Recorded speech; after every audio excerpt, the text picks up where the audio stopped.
Boa tarde a todos. Então, como o FP falou, a gente está percorrendo aí uma série no Evangelho de João, né? E hoje nós vamos concluir o capítulo 10 de João. Vai ser o fechamento aí do segundo bloco do livro. E esse segundo bloco ele faz parte, gente, de uma primeira grande sessão do Evangelho de João, que vai do capítulo 1 até o capítulo 12, né? E nessa sessão tá incluso aí o prólogo e o ministério público de Jesus.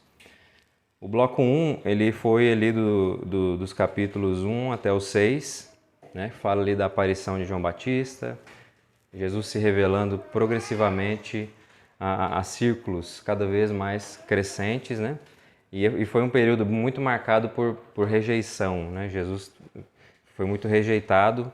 E esse segundo bloco que a gente está fechando hoje é um bloco que está indo aqui do capítulo 7 até o capítulo 10, né? Aqui a gente está vendo Jesus, aqui a gente está vendo, nós vimos, né? E hoje a gente vai fechar Jesus durante seu ministério público exortando aí zelosamente pecadores a que se arrependam, né? E aí nesse trecho também inclui as grandes festas judaicas, né?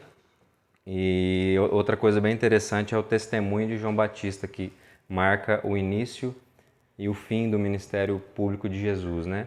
E é mais um período aí que é marcado por uma dura resistência e oposição aí à pessoa de Jesus. E o terceiro bloco que vai fechar essa primeira grande sessão é o capítulo 11 e 12, né? Que vai marcar aí uma transição do ministério público de Jesus para a sua paixão, né? A gente vai ver então nesse bloco, quando a gente retornar, o poder do Filho de Deus sobre a morte, né? Ele vai começar a trazer essas questões, introduzindo isso para partir então para a sua paixão, o caminho da cruz, né? E que nem o FP falou também, depois que a gente fechar esse bloco 2, a gente vai dar uma pausa, né? Nessa série de João. A gente vai ter o culto de Páscoa e aí a gente vai iniciar a série do Antigo Testamento, né? E aí, que nem ele falou também, a gente vai ter essa dinâmica de exposições em blocos, né? Para a igreja poder ser alimentada aí de porções do Antigo e do Novo Testamento.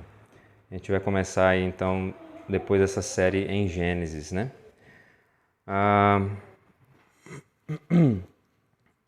Então, gente, vamos à nossa leitura de hoje, capítulo 10, parte final do capítulo 10 de João.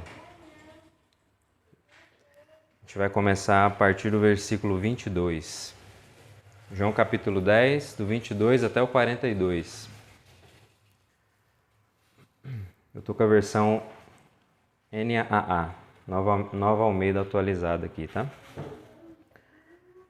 Diz assim: celebrava-se em Jerusalém a festa da dedicação.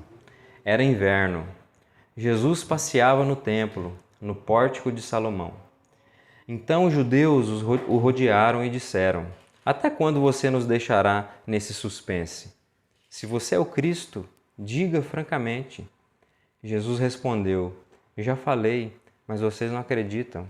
As obras que eu faço em nome do meu Pai dão testemunho de mim, mas vocês não creem porque não são das minhas ovelhas. As minhas ovelhas ouvem a minha voz. Eu as conheço e elas me seguem. Eu lhes dou a vida eterna. Jamais perecerão e ninguém as arrebatará da minha mão. Aquilo que meu Pai me deu é maior do que tudo, e da mão do Pai ninguém pode arrebatar. Eu e o Pai somos um. Os judeus mais uma vez pegaram pedras com a intenção de apedrejá-lo, mas Jesus lhes disse: tenho mostrado a vocês muitas obras boas da parte do Pai. Por qual delas querem me apedrejar? Os judeus responderam: não é por obra boa que queremos apedrejá-lo, e sim por causa da blasfêmia.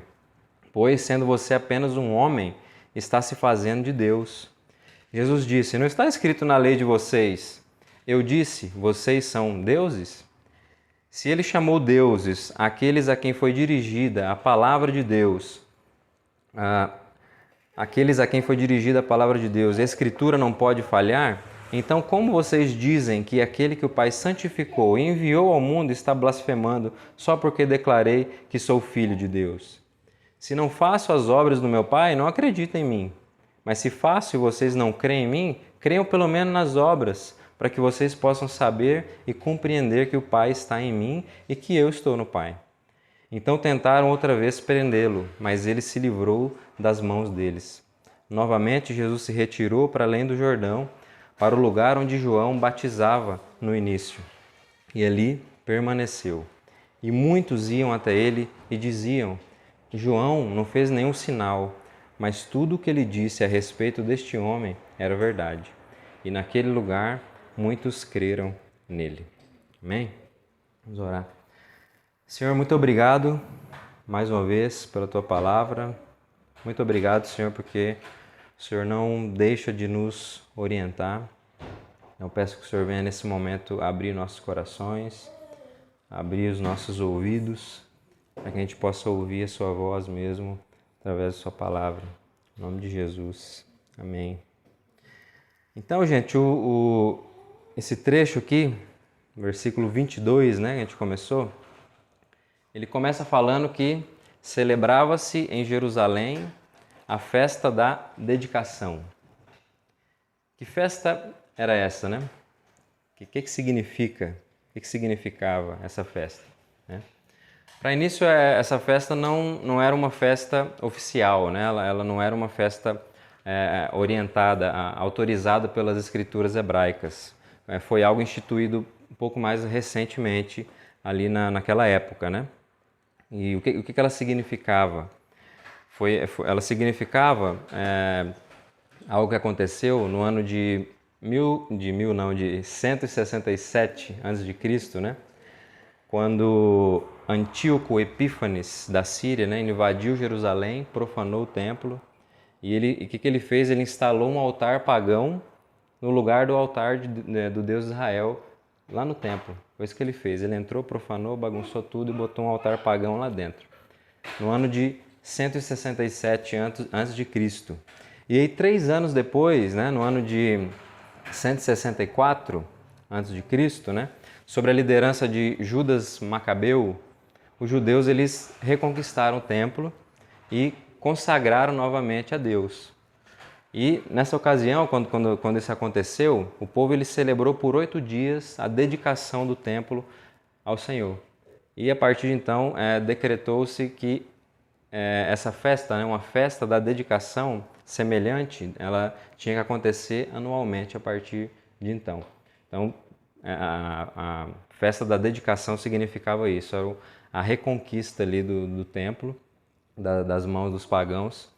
Então foi decretada essa festa que deveria ser comemorada anualmente. E é bem claro que ela era uma celebração religiosa, mas só que ela também ela carregava um forte significado político. Até porque fazia parte dessa questão de reconquista, né, de retomada aí por esse movimento ali de Judas Macabeu, né? E tudo isso acontece ali no período que a gente chama de período interbíblico, né? Muita coisa aconteceu nesses anos, gente, muita coisa mesmo, inclusive isso, né? Inclusive isso aqui.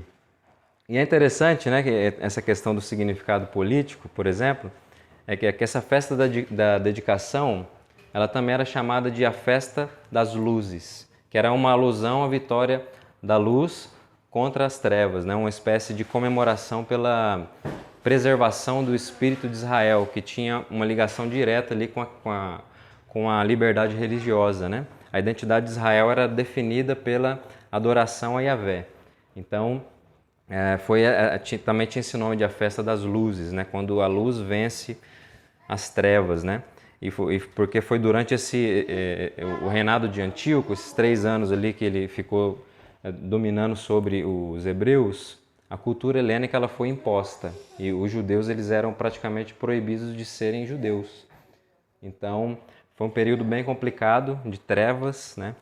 os judeus tinham que ver ali um altar pagão dentro do templo de Yahvé, e isso com certeza não foi muito interessante, né? Então, quando acontece essa reconquista, né, é como se tivesse marcado ali o retorno da luz em Israel.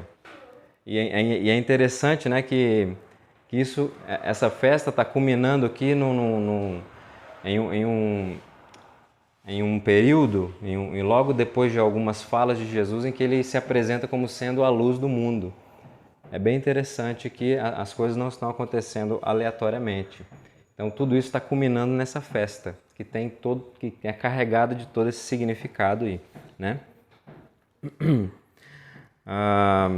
E também, gente, a gente podia dizer que João tá usando essa festa também para dar mais ou menos uma espécie de marcador cronológico de tempo, né? A ideia dele talvez seja também para mostrar que tá rolando uma progressão na narrativa. Quando ele cita essa festa, aí parece que a gente se localiza no tempo, parece quanto tempo que andou de tal ponto até tal ponto, né? Por exemplo, essa festa da dedicação, ela acontecia no que é hoje o nosso mês de dezembro, né? E ela é por volta de 2 meses depois da festa dos tabernáculos, que acontecia no final de setembro, início de outubro. Então, os acontecimentos que foram narrados então, nesse bloco 2 aqui que a gente está fechando hoje, eles muito provavelmente se passaram todos aí nesse período de 2 meses, desde a festa dos tabernáculos até agora, aqui nesse acontecimento da festa da dedicação. São mais ou menos 2 meses aí que todas essas coisas aconteceram. Então ele cita essa festa também para a gente se localizar aí em quanto tempo que rolou isso, né?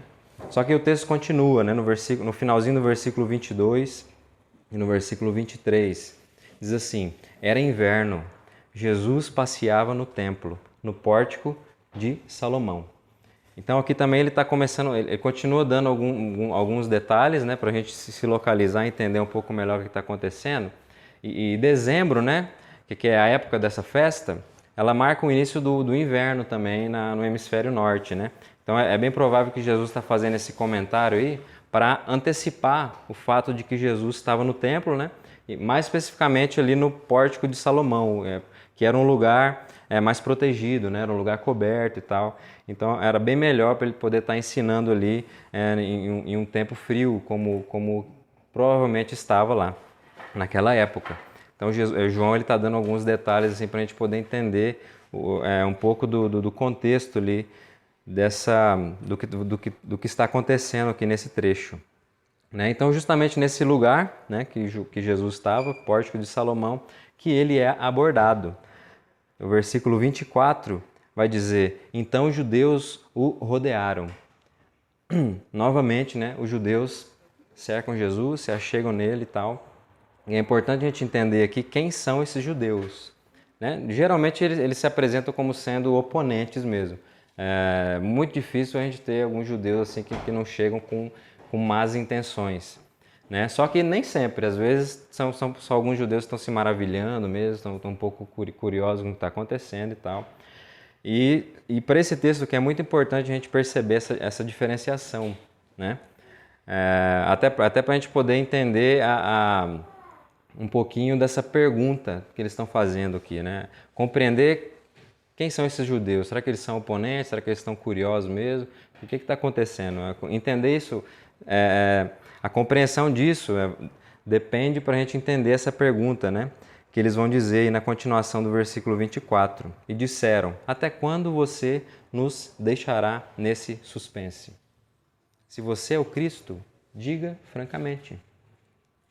E Cristo aqui, é interessante, essa pergunta deles é interessante mesmo porque é o termo usado em grego para se referir a Messias no hebraico. Eles usam o mesmo termo perguntando para Jesus mesmo se ele é o Messias, aquele que Deus de fato enviaria. Então há uma curiosidade aqui muito específica, só que também é uma pergunta muito comprometedora.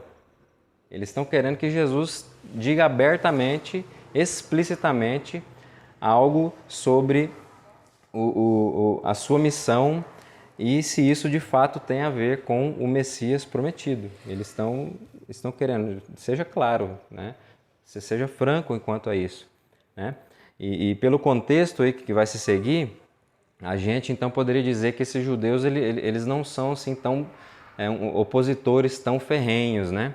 E é bem provável até que eles sejam judeus que tinham interesse de resolver de uma vez por todas essa questão do status de Jesus. Tipo assim, quem que você é de fato, né? Você está falando um monte de coisa, está fazendo um monte de ligação aí, faz um monte de link, você aparece em umas festas e começa a fazer uns comentários assim cara, e aí, né? Vai dizer abertamente ou não vai, né? Desenrola, né? Tipo assim, né? Então, muito provavelmente que eles estivessem interessados mesmo em entender sobre Jesus. E é interessante porque Jesus não tinha até então declarado explicitamente que ele era o Messias em discursos públicos. Até esse ponto aqui, Jesus não tinha feito isso de forma explícita. Eu sou o Messias, o descendente prometido, né? Ele não fez isso de forma explícita, né? Em alguns momentos mais privados, né, Jesus ele até falou mais diretamente a respeito disso, né? Na conversa com a mulher samaritana, por exemplo, né? No seu círculo mais próximo de discípulos, ele até chegou a falar mais abertamente sobre isso, mas publicamente isso não tinha acontecido ainda, né? E ele tinha o cuidado de evitar essas declarações explícitas, né? Porque esse termo Messias, ele era carregado de conotações políticas e militares naquele momento que ele estava vivendo. Era um termo assim que era complicado, de fato ele era comprometedor. Então Jesus tinha muito cuidado para evitar esse tipo de declaração explícita de que ele é o Messias, porque poderia gerar muita confusão ali, porque as expectativas ali estavam um pouco estranhas naquele momento que Jesus estava vivendo, né? Quando ele vem ao mundo, né? E Jesus, ele na verdade, com esse cuidado que ele tinha e tal, ele estava buscando atrair para si aqueles que haviam cultivado nos seus corações, né, através de uma relação mais saudável e correta da lei, a verdadeira expectativa messiânica. É isso que Jesus está querendo fazer. Ele estava querendo atrair aqueles que estavam com as expectativas bem calibradinhas, assim, que estavam entendendo de fato o que está acontecendo. Então, por isso que Jesus era cauteloso, mas ao mesmo tempo ele era, para alguns ele era muito explícito, entende? Então, por isso que havia esse cuidado, né? Porque mesmo uma declaração explícita de Jesus a seu respeito não ia fazer com que aqueles judeus, né, com expectativa distorcida a respeito do Messias, acabassem depositando nele uma fé salvífica. Não ia acontecer, né? Por exemplo, a declaração de Jesus ali, que ele fez um pouco antes, que ele era o bom pastor, já era mais do que uma declaração explícita, né, para aqueles que estavam atentos ali às palavras de Deus, àquilo que foi comunicado pelos profetas, né? E isso já era explícito o suficiente para aquelas pessoas que estavam com as suas expectativas calibradas, né? Só que a gente vai ver um pouco mais sobre essa declaração um pouco mais para frente. E até mesmo o apóstolo João aqui, enquanto ele está fazendo a sua narrativa, né, ele também estava seguro, né, estava confiante de que as palavras de Jesus aqui, a forma que ele, e as suas obras também, tudo aquilo que ele estava fazendo ali, tudo isso foi registrado no seu evangelho. João estava seguro de que tudo isso era mais do que suficiente para fazer manifestar os crentes no Filho de Deus, né? O Verbo divino encarnado. João estava seguro disso, tanto que ele vai escrever isso lá no capítulo 20, nos versículos 30 e 31. Ele vai dizer assim, na verdade, Jesus fez diante dos seus discípulos muitos outros sinais que não estão escritos neste livro. Estes, porém, foram registrados para que vocês creiam que Jesus é o Cristo, o Filho de Deus, e para que, crendo, tenham vida em seu nome. Então ele registra, e o que está registrado é suficiente para que creiam que Jesus é o Filho, né? É o Cristo, Filho de Deus. E até mesmo Jesus, né, estava muito seguro disso. estava seguro de que as suas declarações, mesmo que com toda a cautela que ele tinha, ele estava seguro de que o que ele estava fazendo era o suficiente e era aquilo mesmo que estava proposto para que ele fizesse. Por exemplo, só a gente ver a resposta que ele dá no versículo 25. Ó. Jesus fala assim, ó, na continuação do versículo 25, diz assim, ó, já falei, mas vocês não acreditam.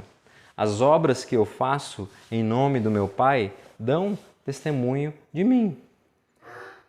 E aqui é interessante porque quando Jesus fala aqui que já tinha dito, não quer dizer que ele disse aquilo que os judeus estavam esperando que ele dissesse. Ele não está falando isso. Né? E a gente viu isso anteriormente, né? Que para uns a mensagem de Jesus estava sendo extremamente clara. Só que para outros era uma incógnita, né? E até mesmo uma afronta. Só que Jesus estava muito, muito claro de que ele estava falando e já tinha comunicado essa verdade várias vezes. Jesus deixa claro, eu já falei, só que vocês não acreditam. Né? Vocês parecem que não entendem o que eu estou falando. Né? E a questão é que aqueles homens, gente, não suportariam uma revelação tão direta de Jesus. Né? Por quê? Porque o problema não está na forma da mensagem, mas em quem estava recebendo ela. É aí que está o problema. Não é a forma que Jesus está falando. É aqueles homens incrédulos que não conseguiam enxergar o que Jesus estava dizendo, não conseguiam entender. Eles não tinham ouvidos para ouvir a mensagem do Filho de Deus. Né? Então, e Jesus ele vai reforçar nesse versículo, né, o fato de que todo o seu ministério, né, sejam palavras, sejam obras, eram mais do que suficientes, né, e claros para dar testemunho de si. Tudo estava apontando para uma direção específica, para um cumprimento específico. Nada que Jesus fazia, gente, era aleatório. Até mesmo as suas analogias ali a respeito de si, as coisas que ele usava, não eram coisas aleatórias. Jesus não estava usando questões assim soltas, né? Nossa, o pastor está passando aqui bonitinho, né? As ovelhas atrás dele, eu vou usar. Olha, eu sou o pastor das ovelhas. Não é isso. Jesus não está vendo as coisas aleatoriamente e jogando exemplos. Ele está ali para cumprir uma obra específica. Então, as suas falas e as suas obras elas apontavam para uma direção. Né? E principalmente as suas analogias. E no versículo 26, ó, Jesus vai dizer assim, mas vocês não creem porque não são das minhas ovelhas. O que Jesus está falando aqui? Ele está tocando de novo naquela analogia do pastoreio, né? Que é uma referência das declarações que ele tinha feito anteriormente, ali do trecho dos versículos 1 até o 21. Ele tinha falado que ele se apresentou como sendo o bom pastor. Mas só que de onde Jesus tira isso? Se não é aleatório, de onde ele tira? Né? Jesus está fazendo aqui, gente, uma referência direta às palavras do profeta Ezequiel. Capítulo 34, profeta Ezequiel. E eu quero até ler esse versículo, esse trecho, porque ele vai dar para a gente um panorama bem interessante aqui sobre o que a gente está falando. Ezequiel capítulo 34. Por que Jesus se apresenta com essa analogia em específico, o bom pastor? Há uma ligação específica. Por isso que pessoas só aqueles que estão atentos iriam entender. Só os que estão com as suas expectativas, os seus corações calibrados que iriam compreender a mensagem de Jesus. Porque ele não estava sendo aleatório. Ele estava sendo muito claro, na verdade. Então, quando ele diz que é o bom pastor, ele está fazendo menção a isso que Ezequiel fala no capítulo 34. Eu vou ler o capítulo todo. Vamos acompanhando essa leitura aqui, gente, só para vocês entenderem. É uma leitura bem interessante. Diz assim, ó, a palavra do Senhor veio a mim dizendo, Filho do homem, profetize contra os pastores de Israel. Profetize e diga-lhes, assim diz o Senhor Deus. Ai dos pastores de Israel, que apacentam a si mesmos. Será que os pastores não deveriam apacentar as ovelhas? Vocês comem gordura, vestem-se de lã e matam as melhores ovelhas para comer, mas não apacentam o rebanho. Vocês não fortaleceram as fracas, não curaram as doentes, não enfaixaram as quebradas, não trouxeram de volta as desgarradas e não buscaram as perdidas, mas dominam sobre elas com força e tirania. Assim, elas se espalharam por não haver pastor, se tornaram pasto para todos os animais selvagens. As minhas ovelhas andam desgarradas por todos os montes e por todas as colinas. As minhas ovelhas andam espalhadas por toda a terra, sem haver quem as procure ou quem as busque. Por isso, pastores, ouçam a palavra do Senhor. Tão certo como eu vivo, diz o Senhor Deus, visto que as minhas ovelhas foram entregues à rapina e se tornaram pasto para todos os animais selvagens, por não haver pastor, e que os meus pastores não procuraram as minhas ovelhas, pois apacentam a si mesmos e não apacentam as minhas ovelhas? Por isso, pastores, ouçam a palavra do Senhor. Assim diz o Senhor Deus: eis que estou contra os pastores e lhes pedirei contas das minhas ovelhas. Farei com que deixem de apacentar ovelhas e não apacentarão mais a si mesmos. Livrarei as minhas ovelhas da sua boca, para que já não lhes sirvam de comida, porque assim diz o Senhor Deus: eis que eu mesmo procurarei as minhas ovelhas e as buscarei. Como o pastor busca o seu rebanho no dia em que encontra ovelhas dispersas, assim buscarei as minhas ovelhas. Eu as livrarei de todos os lugares para onde foram espalhadas no dia de nuvens e densas trevas. Vou tirá-las do meio dos povos e as congregarei de diversos países e as trarei de volta à sua terra. Vou apacentá-las nos montes de Israel, junto às correntes de água e em todos os lugares habitados da terra. Deixarei que pastem em bons pastos, e nos altos montes de Israel será a sua pastagem. Ali elas se deitarão em boa pastagem e terão pastos bons nos montes de Israel. Eu mesmo apacentarei as minhas ovelhas e as farei repousar, diz o Senhor. Buscarei as perdidas, trarei de volta as desgarradas, enfaixarei as quebradas e curarei as doentes, mas destruirei as gordas e fortes. Eu as apacentarei com justiça. Quanto a vocês, minhas ovelhas, assim diz o Senhor Deus, eis que julgarei entre ovelhas e ovelhas, entre carneiros e bodes. Será que não lhes basta boa pastagem? Ainda precisam pisar os pés o resto do seu pasto? E não lhes basta o fato de terem bebido a água limpa? Ainda precisam turvar o resto com seus pés? As minhas ovelhas têm de comer o que vocês pisaram com os pés e beber o que vocês turvaram com os pés. Por isso assim lhes diz o Senhor Deus: eis que eu mesmo julgarei entre ovelhas gordas e ovelhas magras, visto que com o lado e com o ombro vocês dão empurrões, e com os chifres ressacham todas as ovelhas fracas, até que tenham espalhado por toda parte. Eu livrarei as minhas ovelhas para que não mais sirvam de rapina, e julgarei entre ovelhas e ovelhas. Porei sobre elas um só pastor, e ele as apacentará, o meu servo Davi. Ele as apacentará e será o seu pastor. Eu, o Senhor, serei o seu Deus, e o meu servo Davi será príncipe no meio delas. Eu, o Senhor, falei: farei uma aliança de paz com as minhas ovelhas. Livrarei a terra de animais selvagens para que as minhas ovelhas vivam em segurança no deserto e durmam nos bosques. Delas e dos lugares ao redor do meu monte eu farei uma bênção. Farei descer a chuva a seu tempo, serão chuvas de bênção. As árvores do campo darão o seu fruto e a terra dará as suas colheitas. As ovelhas estarão seguras na sua terra e saberão que eu sou o Senhor. Quando eu quebrar o jugo que pesava sobre elas e as livrar das mãos dos que as escravizavam. Já não servirão de rapina aos gentios, nem serão devoradas por animais selvagens. Viverão em segurança e não haverá quem as espante. Isso aqui é importante, gente, quando a gente voltar lá. Eu lhes darei plantação memorável e nunca mais serão vítimas de fome na terra, nem terão de suportar a zombaria das outras nações. Saberão que eu, o Senhor, seu Deus, estou com elas e que elas são o meu povo, a casa de Israel, diz o Senhor Deus. Vocês são as minhas ovelhas, ovelhas do meu pasto. Vocês são meu povo e eu sou o seu Deus, diz o Senhor Deus. Então, quando Jesus chega e se apresenta como sendo o bom pastor, o que ele está dizendo? Ele está com toda essa palavra aqui do profeta Ezequiel como um pano de fundo. E quem é atento a isso aqui, quem estava com o seu coração queimando em expectativa para esse pastor, esse um só pastor, entendeu muito bem o que Jesus estava falando. E ali é muito interessante que ele faz menção ao servo Davi.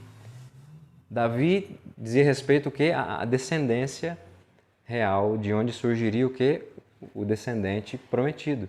Então está tudo interligado, gente. Jesus está falando, ele já falou de fato, explicitamente para aqueles que têm ouvidos, que ele de fato é o Messias. Então compreende agora como que Jesus ele compartilha de fato uma mensagem clara a seu respeito? A questão é que Jesus, gente, ele usa os padrões da própria Escritura. Essa é a questão. Jesus vem para cumprir as expectativas que são geradas pela própria palavra de Deus. Jesus não tem parte com aquilo que destoa da palavra de vida eterna do Deus Criador e sustentador de todas as coisas. Jesus não tem parte com isso, ele não tem compromisso com isso. Ele tem compromisso com as expectativas que foram geradas pela palavra do Pai. Esse é o seu compromisso. Jesus não vem se apresentar, ele não se apresentou, ele não se apresenta em termos humanos ou trabalha para cumprir expectativas humanas. A gente está aqui diante do Verbo divino encarnado, a palavra de Deus encarnada. O próprio Evangelho em carne e osso, que é o título da nossa série, o Evangelho em carne. Então Jesus ele está completamente coerente com as expectativas da palavra de Deus. É isso, é nesses termos que Jesus está trabalhando e se revelando. Não é em termos humanos, ele não está nem aí para isso. Ele está falando e aqueles que têm ouvidos estão ouvindo. Então ele está sendo claro, ele está sendo muito direto em relação a si, em relação à revelação que ele tem dado. E a gente precisa ter sempre isso em mente. É sempre ele quem dita os termos, as formas e as expectativas corretas a serem cumpridas. Sempre. E também é o próprio Jesus quem explica até mesmo o motivo da dificuldade de tantos ouvintes, que tantos ouvintes têm em relação à sua mensagem. O próprio Jesus ele explica isso. O versículo 26 novamente, agora o 27. Diz assim, mas vocês não creem porque não são das minhas ovelhas. As minhas ovelhas ouvem a minha voz e eu as conheço. E elas me seguem. Então, a razão de tal dificuldade desses ouvintes é qual? Eles não são ovelhas de Jesus. Essa é a dificuldade. Não são ovelhas. E Jesus está ecoando aqui as suas próprias palavras que ele disse no momento anterior, lá no capítulo 8, versículo 47. Ele falou assim, quem é de Deus, ouve as palavras de Deus. Por isso, vocês não me ouvem, porque não são de Deus. Ele está reforçando isso agora de novo. E Jesus está fazendo o quê? Ele volta a apontar para um problema fundamental dos seres humanos, que é um problema que não pode ser resolvido por nenhum tipo de esforço e nenhum tipo de boa vontade. Não tem como resolver esse problema. É necessário ser atraído ao bom pastor. É a única maneira. É necessário ser atraído a esse bom pastor e a proteção do seu aprisco. Ser achado por ele, ser encontrado nele, ser conhecido por ele. É necessário isso, não tem outro jeito. David, então você está dizendo que é Deus quem faz a coisa acontecer? Eu não, Jesus. Jesus está falando. Jesus, gente. E ele vai continuar dizendo aqui, eu lhes dou a vida eterna, jamais perecerão, e ninguém as arrebatará da minha mão. Jesus conhece as suas ovelhas, transmite vida a elas e as livra de perecer nas cadeias da morte. E as ovelhas de Jesus, gente, são levadas para um lugar onde nada e nem ninguém pode chegar por si só. Ninguém pode chegar nesse lugar. É para esse lugar que Jesus leva as suas ovelhas, E se elas estão, gente, em um lugar onde nada e ninguém pode chegar ou alcançar por si só, isso significa também que nada e nem ninguém jamais poderá tirá-las de lá. Ninguém pode chegar lá, então ninguém pode tirar de lá. Entende? A beleza desse movimento do Evangelho, a beleza de ser alcançado e ser guardado nesse aprisco. Se você não consegue chegar, se ninguém consegue chegar, quando Deus te leva para lá, ninguém te tira. Nada te tira daí. É seguro, entende? É isso que significa ser salvo por Cristo. É isso. É isso que significa desfrutar do aconchego do bom pastor. É isso que significa. Jesus é o bom pastor que mantém as suas ovelhas em uma condição de segurança constante. E ele nos deixa seguro até de nós mesmos, né? Ele nos coloca no lugar, gente, que seguir a sua voz vai acabar sendo a única coisa que nos restará depois de diversas tentativas frustradas, tentando fugir da sua presença, do seu aconchego. A gente pode tentar fugir, mas o bom pastor não deixa a ovelha sair. Não vai deixar. Não tem como. E de tanto ela se frustrar, ela vai ter que ver, não, o que me resta é ouvir ele mesmo e desfrutar disso aqui. É isso mesmo. E ela vai ser moldada à imagem daquele pastor, ela vai ser moldada às expectativas daquele pastor e ela vai passar a ouvi-lo e a segui-lo e fazer aquilo que de fato ele deseja. Então, esse lugar é tão seguro que a gente está seguro até de nós mesmos. Até de quando a gente está tentando sair do aprisco e o bom pastor está segurando a gente e não deixa a gente sair daí, né? E Jesus, gente, ele faz tudo isso, não é porque nós somos maravilhosos, não, ou especiais, tá? Não é. Jesus tem um outro motivo. Outro motivo porque ele tá fazendo isso, porque ele faz isso. Tem um outro compromisso que move Jesus. E aqui vou ler o versículo 29.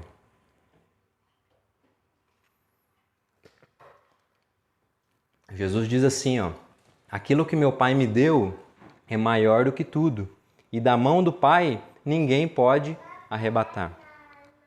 Então Jesus está fazendo isso, gente, simplesmente para cumprir a sua missão, para honrar o seu compromisso com quem? Com o Pai.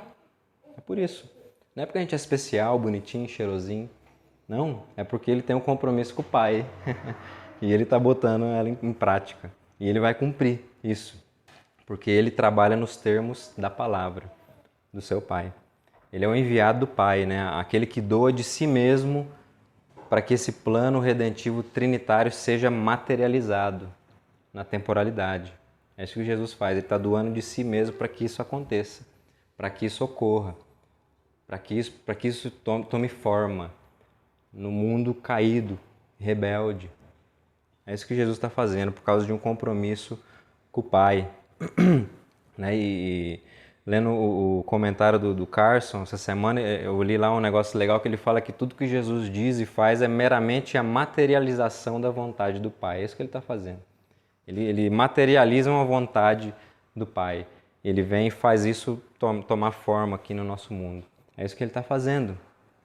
Então, gente, sendo assim, é o próprio Deus Pai, por meio do Filho, pelo poder do seu Santo Espírito, que está por trás da preservação, do cuidado, da segurança plena das ovelhas de Jesus. E por isso, né, quem ousaria, né, em tentar contra o próprio Deus triuno? Né? Quem ousaria algo assim? Não tem como, gente. Jesus mesmo falou ali no versículo, né? Ele é maior do que tudo. Ele é maior do que tudo. Não tem alguém que vai ousar tentar tirar essas ovelhas daí. Não tem como. É um compromisso trinitário, é uma obra trinitária. Não existe nada no mundo criado que possua força suficiente para romper a relação de Cristo com aqueles que são atraídos a Ele. Nada no mundo pode romper essa relação. Nada. Por isso a gente pode descansar em relação a isso, né? Porque há uma plena harmonia aí entre a obra do Pai e do Filho. E Jesus nos garante isso, há uma harmonia. E por isso nós estamos protegidos. E por isso que no versículo 30 ele vai falar: eu e o Pai somos um. Né? Por quê? Porque o Pai e o Filho estão engajados em uma mesma obra, que é o que? A redenção da sua criação. A separação de um povo para si. Eles estão engajados numa mesma obra, numa mesma missão. cada um cumprindo o seu papel dentro desse teodrama, né? Esse drama trinitário. Jesus não está dizendo que ele e o Pai, gente, são a mesma pessoa, não é isso. Ele está dizendo aqui a respeito de um entrelaçamento de obras, de ação. Entende? São pessoas distintas, mas são um só Deus e as suas obras, as suas ações estão entrelaçadas, estão em harmonia. Né? Tudo isso faz parte de um só plano, né? Há um entrelaçamento perfeito aí entre as obras do Pai e do Filho. Né? Aquilo que o Pai deseja, o Filho também deseja. O Filho só faz aquilo que vê o Pai fazer. Ou seja, as obras do Pai são as obras do Filho, as obras do Filho são as obras do Pai, e assim por diante, vice-versa. É uma eterna dança, né? A pericorese, esse movimento trinitário eterno, uma harmonia eterna acontecendo no seio da Trindade. Porém, gente, toda essa harmonia, né, que a gente está vendo aqui, bonito, né, bonito demais ver como Deus está comprometido nesse seu plano, toda essa harmonia ela soa dissonante nos ouvidos daqueles que continuam reféns das suas expectativas distorcidas. Isso não soa bom, legal, não é bacana, destoa, entende? Vem como uma nota fora do campo ali, o cara tá tocando um negócio e solta uma notona errada lá, sabe? É mais ou menos isso. O cara, opa, esse negócio não tá legal não. Isso não soa bem para os ouvidos dessas pessoas que estão com as suas expectativas distorcidas. E o versículo 31 até o 33 diz assim, ó: os judeus mais uma vez pegaram pedras com a intenção de apedrejá-lo. Mas Jesus lhe disse: tenho mostrado a vocês muitas obras boas da parte do Pai. Por qual delas querem me apedrejar? Os judeus responderam: não é por obra boa que queremos apedrejá-lo, e sim por causa da blasfêmia. Pois, sendo você apenas um homem, está se fazendo de Deus. Então, todas as vezes que Jesus ele aponta para a sua divindade, né, afirmando tipo igualdade ou unicidade com Deus, surge nos judeus esse desejo de executar ele. Sempre. Desde a gente está vendo esse desenrolar aí do Evangelho de João, sempre assim. Quando ele começa a falar de que ele é um com Deus e que ele é o enviado, que o Pai enviou, aquela coisa toda, né? Que o Pai trabalha até agora, eu trabalho também, e começa a fazer umas ligações assim estranhas, né? Os caras querem bater nele, querem apedrejar ele, surge esse desejo de executar, né? E é bem provável aqui, né, que essa acusação que os judeus estão fazendo, eles estejam apoiando ela lá no texto de Levítico 24:16, que fala assim, ó: aquele que blasfemar contra o nome do Senhor será morto.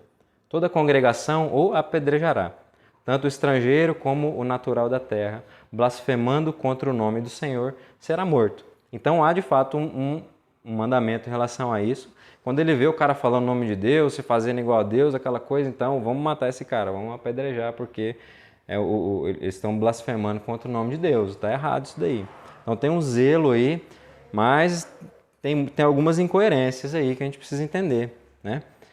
E é interessante aqui quando eles tentam apedrejar Jesus, é interessante que Jesus ele não tenta se retirar que nem ele fez em outro momento, né? No capítulo 8:59.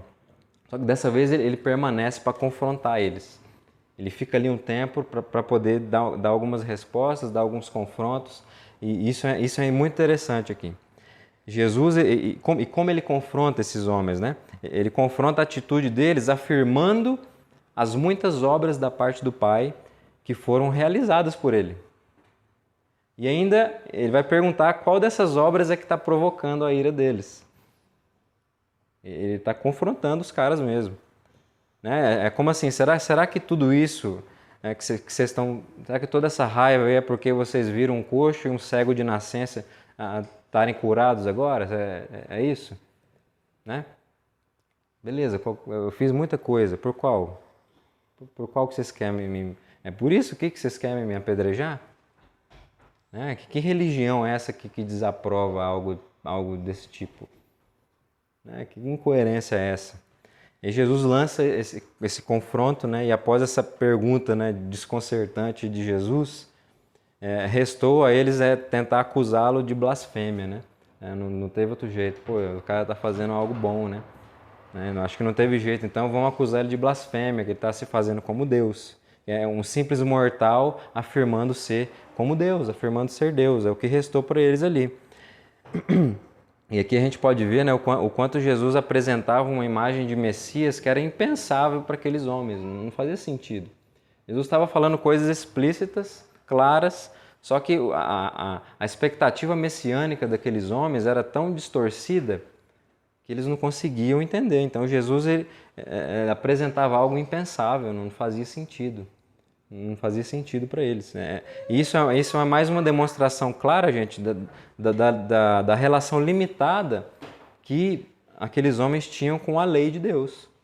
Era uma relação limitada, era uma tentativa sempre frustrada e uma maneira de tentar chegar no lugar onde eles não conseguiriam chegar pela força do braço. Eles estavam tentando ter uma relação com a lei ali que não era aquilo que Deus esperava dessa relação, o que ela produzia nele, mas não porque a lei é ruim, mas porque a relação estava equivocada, estava complicado, né?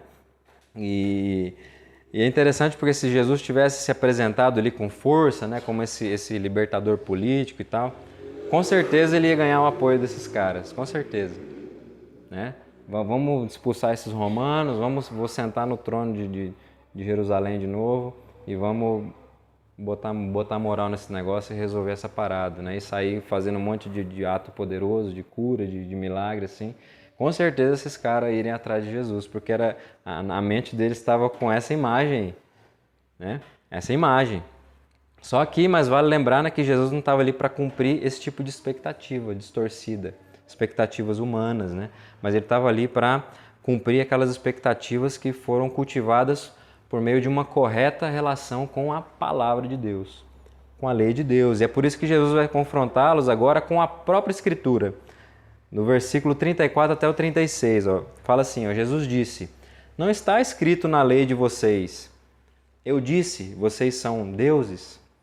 Se ele chamou deuses aqueles a quem foi dirigida a palavra de Deus, e a Escritura não pode falhar, então como vocês dizem que aquele que o Pai santificou e enviou ao mundo está blasfemando só porque declarei que sou filho de Deus? Então a gente viu que o que restou para eles foi falar que Jesus estava blasfemando porque estava falando que era igual a Deus. Então, aí Jesus vem e solta isso. E é interessante aqui porque quando Jesus vai dizer na lei de vocês, ele está se referindo aí ao cano completo do Antigo Testamento, tá? Ele não está tentando menosprezar, tipo, a escritura hebraica, tipo, essa lei de vocês aí. Não é isso que ele está querendo dizer, não. Ele está querendo mostrar incoerências na relação deles com a lei. Esse é o ponto. E ele não está tentando menosprezar, mas apontar para essa relação limitada que ele estava tendo com a lei de Deus, com a palavra de Deus. E o que Jesus aponta aqui no versículo 34 é justamente a citação de um salmo. Ele fala da lei e ele vai citar um salmo. E ele cita da mesma forma que aparece na tradução grega do Antigo Testamento, que é a Septuaginta. Ele fala da mesma forma, que é o Salmo 82, versículo 6, né? Que no seu contexto mais próximo, ali junto com o versículo 7, dá para Jesus uma linha de argumento muito interessante que ele usa com os caras, né? E o Salmo 82 aqui, para a gente ler ele inteiro, 6 e 7, diz assim, ó, eu disse, vocês são deuses, todos vocês são filhos do Altíssimo, mas vocês morrerão como simples mortais, e como qualquer dos príncipes, vocês sucumbirão. Isso aqui é o Salmo e a palavra de Deus, Deus falando, né? Vocês são deuses, todos vocês são filhos do Altíssimo. Então o que Jesus está tentando mostrar aqui? Jesus tenta mostrar com essa passagem que o simples uso da palavra Deus já havia sido usado, inclusive pelo próprio Deus, para se referir a seres humanos. Entende? Então, se o próprio autor das Escrituras se dirigiu a criaturas com termos como deuses e filhos do Altíssimo, né? Com base em que alguém poderia censurar por blasfêmia, tentar censurar Jesus por blasfêmia por dizer que é filho de Deus, usando a lei, usando a palavra? Não faz sentido. né? Ainda mais se tratando do Filho unigênito de Deus, o verdadeiro Filho de Deus. Não faz sentido. Jesus então vem e lança isso aqui para eles. Ó, se é só por usar o nome de Deus, então Deus já usou o nome para falar, para se referir a seres humanos, Filho de Deus, Filho do Altíssimo. O que eu estou fazendo, né? Por que vocês estão falando que eu estou blasfemando? E Jesus vai fazer questão de dizer na sequência do versículo 35, né, que a Escritura não pode falhar.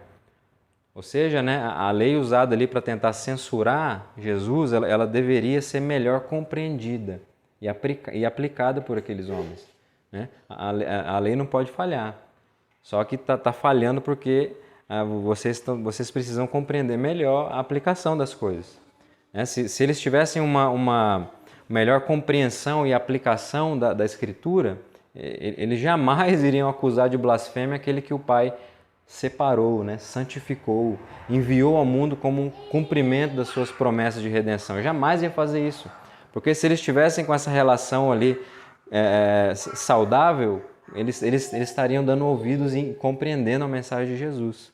Então eles jamais iriam tentar censurar esse que foi separado, santificado por Deus para ir ao mundo cumprir mesmo o plano de redenção, né? E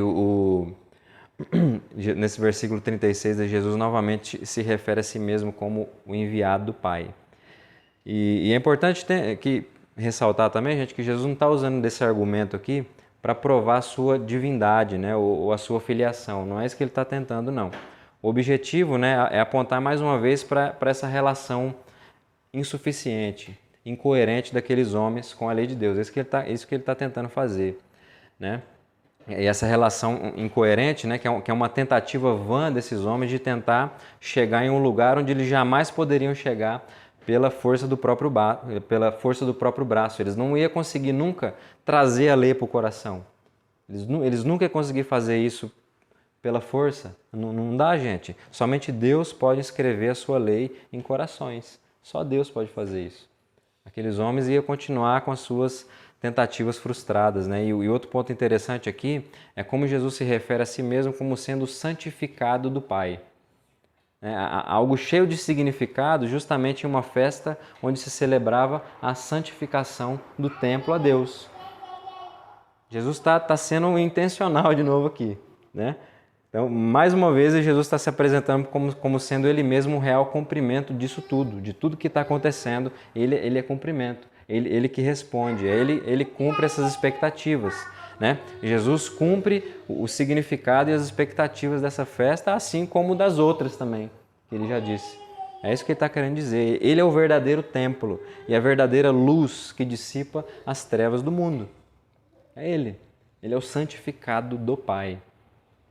Se eles estão celebrando o templo que foi santificado, então aqui está o santificado do Pai. Pronto. Entende? Então, só que isso era estranho para muitos ali, né? Os judeus e até mesmo os discípulos, eles continuavam meio que inconscientes ali de como o templo apontava para Jesus. E era algo ali que ele já havia declarado até no início do seu ministério público, né? No capítulo 2, versículo 19 ao 22. Só que isso ainda estava meio incompreensível para aqueles homens, não fazia muito sentido. Só que por que isso acontece, gente? Por que essa mensagem não entra na cabeça, não vai? Por quê? Né? Porque somente ouve, crê, conhece e segue o bom pastor aqueles que antes foram atraídos graciosamente para dentro do seu aprisco. Isso. E Jesus continua, já partindo para o final aqui do texto. Se não faço as obras do meu Pai, não acreditem em mim. Mas se faço e vocês não creem em mim, creiam pelo menos nas obras, para que vocês possam saber e compreender que o Pai está em mim e que eu estou no Pai. Então se o que Jesus não fazia, não tivesse relação com aquilo que o Pai é e faz, não seria necessário dar ouvidos para a sua palavra. Beleza. Só que é impossível para ele não fazer as obras do Pai. Né? Porque, acima de tudo, né, como ele já deixou claro, ele e o Pai são um. Não tem como ele não fazer o que o Pai quer que ele faça. E essa chamada de Jesus aqui, né, no versículo 38, está buscando, de certa forma, escancarar a ignorância daqueles homens em relação a Deus. Se não pode dar ouvidos às minhas palavras, pelo menos leve a sério as minhas obras. Tentem ver pelo menos as formas do Pai em mim. Tentem enxergar pelo menos isso. A maneira de realizar as coisas, a forma de agir, a forma de resolver, de apontar. Entende? Jesus busca chamar a atenção daqueles homens para a coerência das suas obras com as obras do Pai. Por quê? Deus é aquele Deus que sempre se revelou por meio dos seus feitos. Assim que Deus sempre se revelou na história, né? Ouve, Israel, eu sou o Senhor teu Deus que te tirou do Egito. Ele sempre aponta para os seus feitos. E Jesus está falando, se vocês não querem crer na minha palavra, então pelo menos nas obras. Para que vocês entenderem que eu e o Pai somos um. Olha, tente perceber pelo menos isso. Né?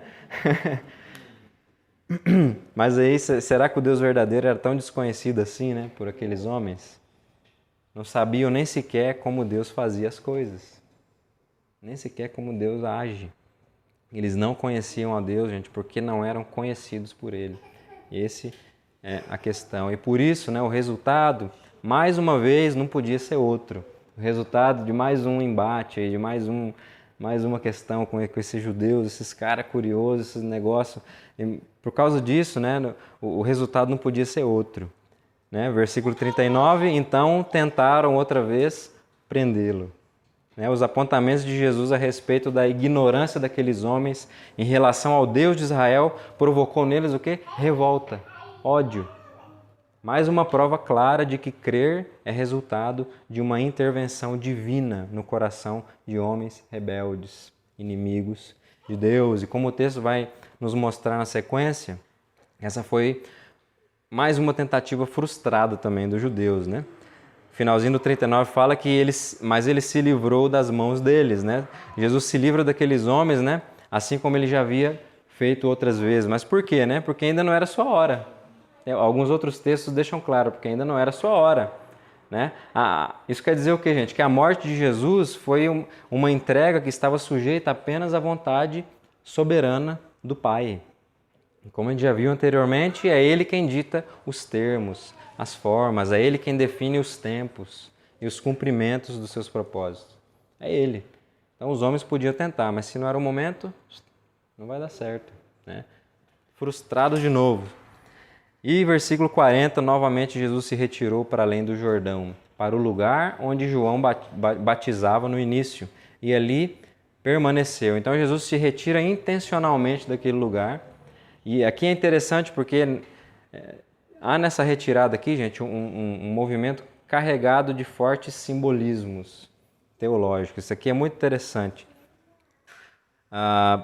Por exemplo, enquanto os ataques, né, e a oposição em relação a Jesus estava se intensificando em Jerusalém, ele atravessa novamente o Jordão, né, para longe de Jerusalém, da Judéia, e foi para um lugar onde João batizava no início.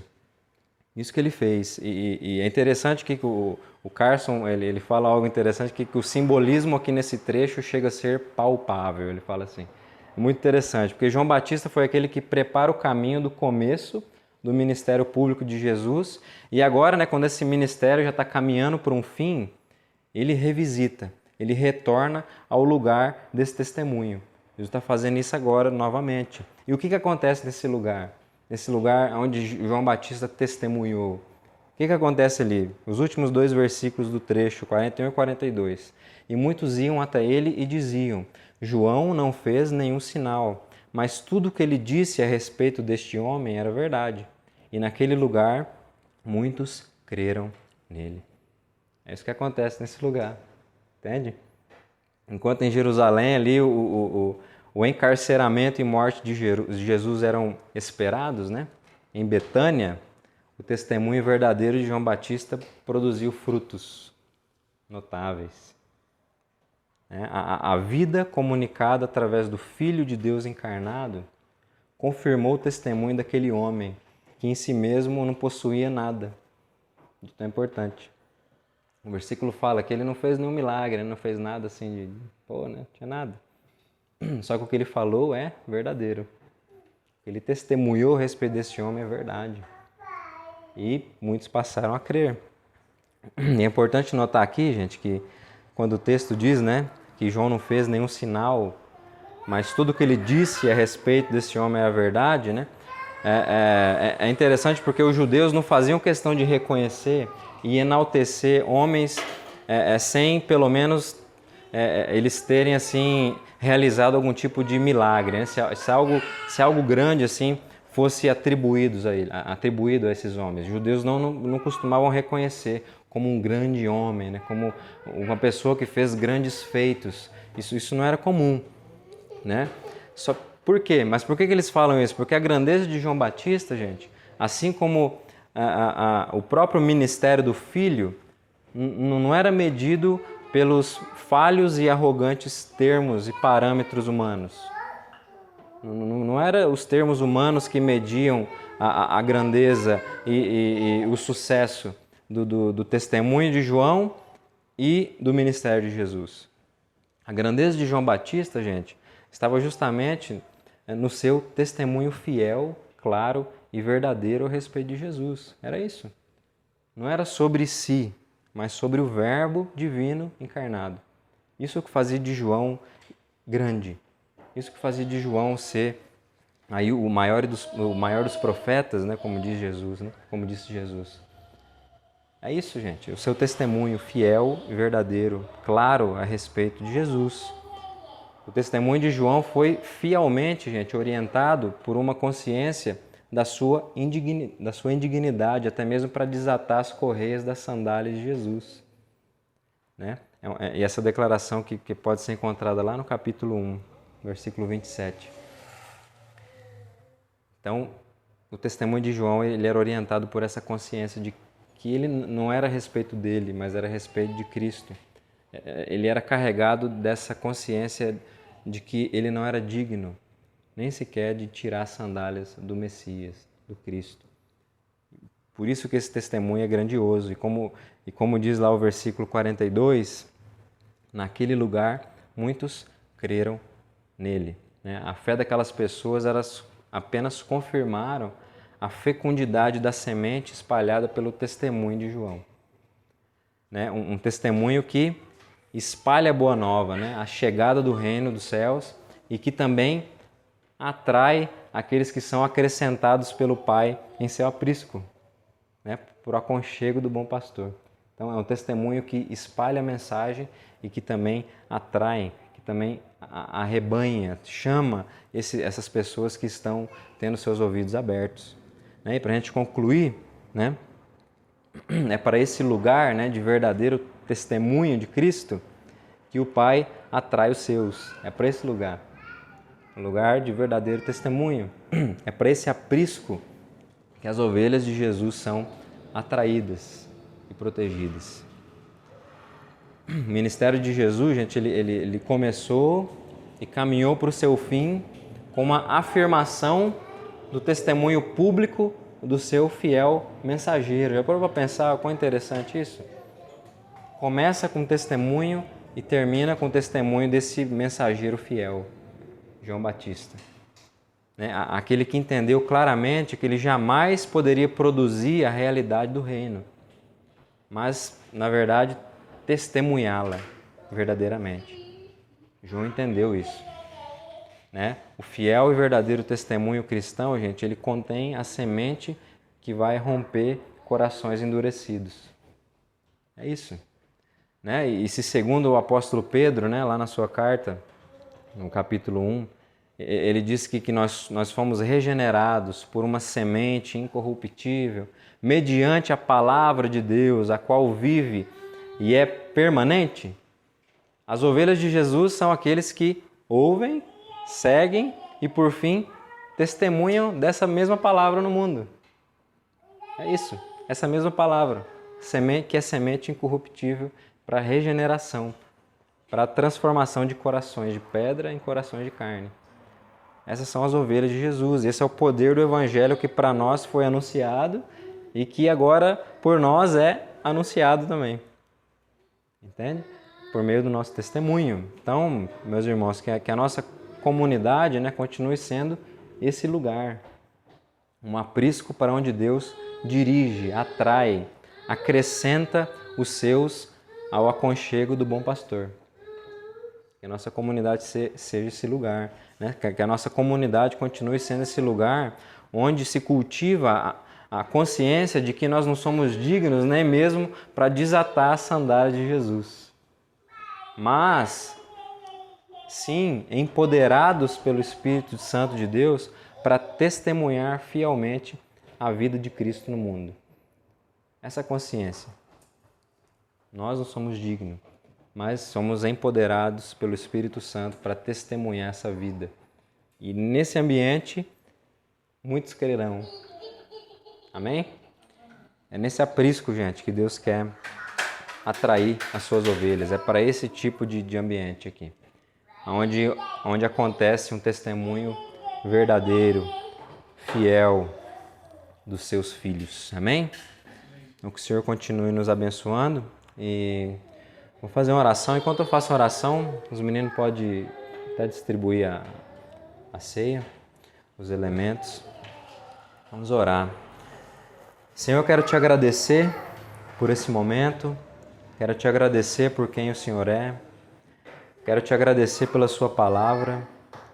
Quero te agradecer, Senhor, porque o Senhor nos levou para um lugar onde nós nunca poderíamos chegar por nós mesmos. Muito obrigado, Senhor, porque o Senhor nos levou para o aconchego do bom pastor.